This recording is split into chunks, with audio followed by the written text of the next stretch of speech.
Good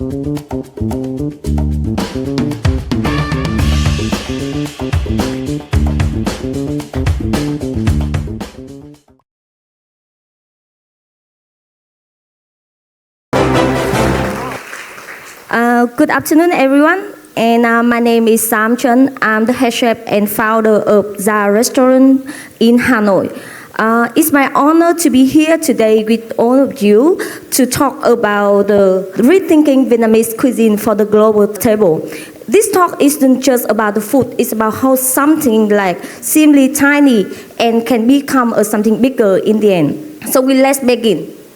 I believe that every cuisine that like a photograph requires an aperture and a perspective. Not many people know that if I wanted a chef, I would be a photographer. I like to take the photo to capture everything around me, even when I was in Australia.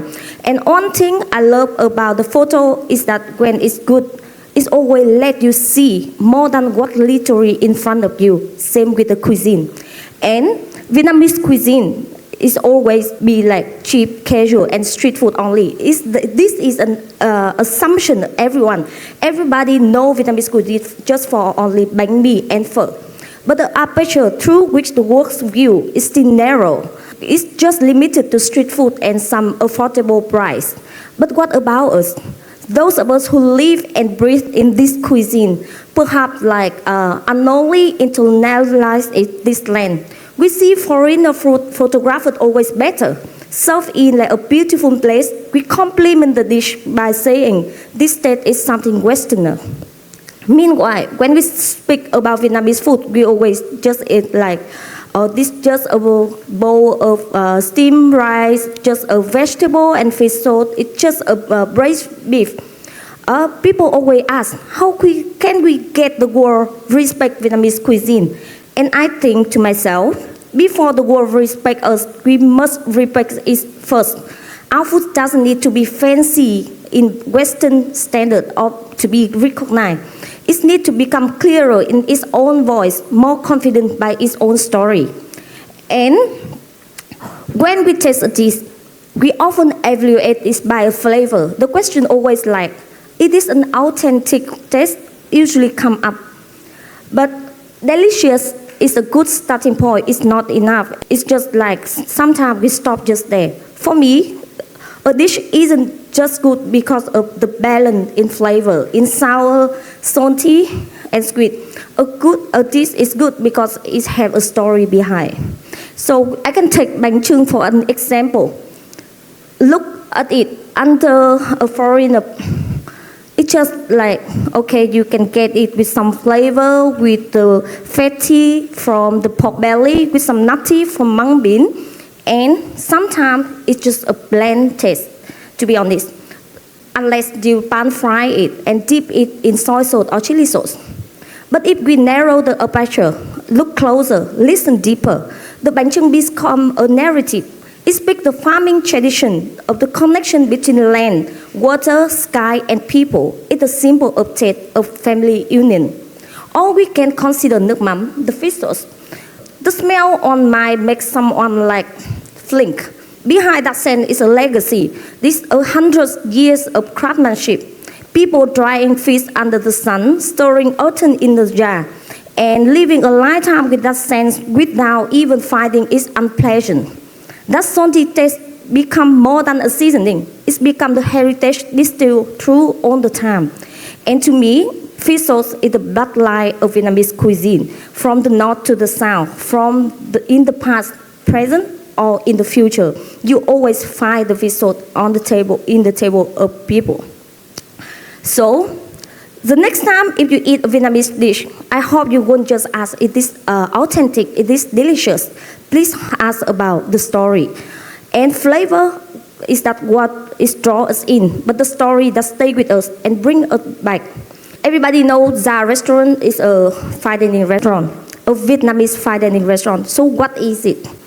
People always think of like, when we think of fine dining, most people picture this with the white tablecloth, the soft clinking of silverware, ambient lighting. So when someone say Vietnamese cuisine belong to that place or not, the common response gonna be Pho, how we serve pho in the large white plate on the tablecloth table.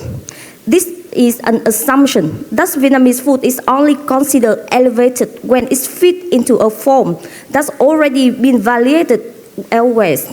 But I would like to propose a sweep in thinking.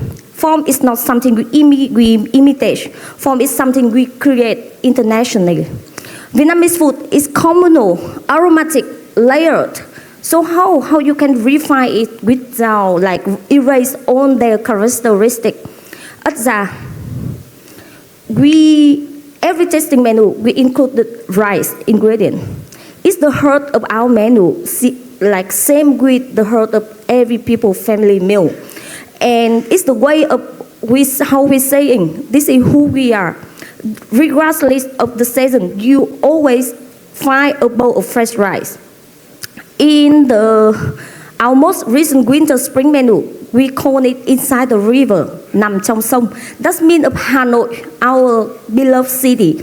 The rice was not the ordinary rice. We infused the rice with some tea. The tea is from the West Lake lotus. We serve it with a dish inspired by the classic braised beef, fish, cá kho. A dish found on family tables all across Vietnam. But instead of serving the whole, we took it one more step further. It was still braised for hours, just like how our grandmother, our mother do it at home. But then we refined it. It's not to westernize it, to explore its soul more deeply. The broth that comes with it came from the same fish, a warm, clear soup. That is, make the balance to the meal. A gentle, savory dish to bring all the part of the meal together. And we serve it same as the way you have at home, a simple and warm, a bowl of rice, a dish of fish, and a spoonful of broth. So instead of asking, how do we westernize Vietnamese food to make it elegant, we might think instead, what part of our culinary identity are we trying to express, and what form it will be the best. And this is a common assumption in the world of the fine dining that's to be considered premium. An ingredient must be truffle, foie gras, or caviar. But when I start developing the cuisine at that, the concept was that I started to challenge that lens. So we can take miso, for example. The moment when someone heard the word miso, it's gonna relate you to a rich and recognizable culinary tradition to Japan. From the humble bowl of soup or grilled fish or vegetable and sauce, miso is more than an ingredient. It's an identity for Japan, a symbol of fermentation craftsmanship, and a deep source of national pride. But in Vietnam, we have something similar, fermented bean sauce tương. So we have tương bần, tương cự đà, tương đường lâm, tương nam đàn, and many more. And they appear in dipping sauce, in your stew, vegetarian meals everywhere. Each region, even each household, each family has different recipe. But unlike miso, the tương in Vietnam is rarely been framed as a point of pride. Sometimes it even dismissed as a cheap and rural because of their flavor. So why?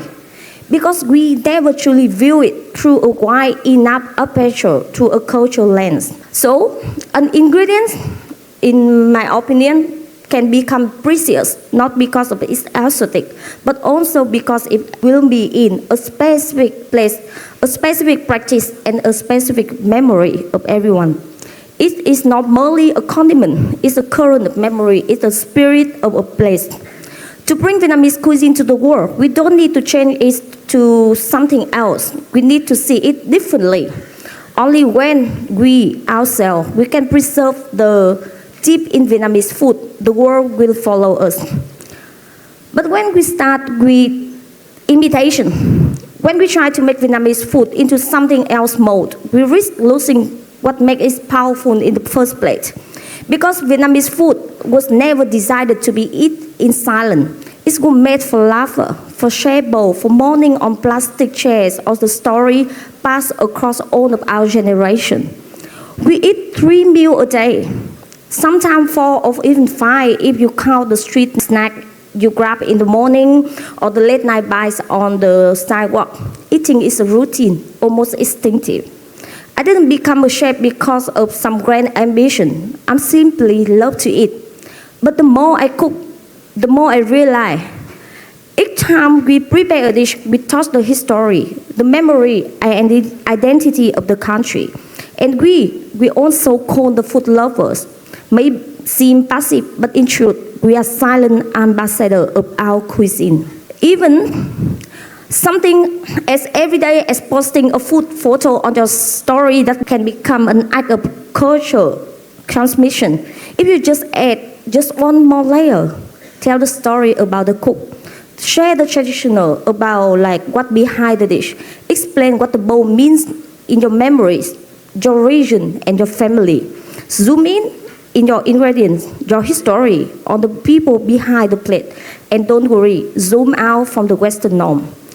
And after that, after we learn how to speak of Vietnamese food with the respect and deep in deserve, as I share, the next question naturally arises: how we eat it, and how we should we live so that these values don't just stay in our word, but become a part of our everyday action. One of the most lessons that I learned, not from the professional kitchen, but from my mom, my grandmother, or from the auntie at the wet market, it is eating is not just about the filling the stomach.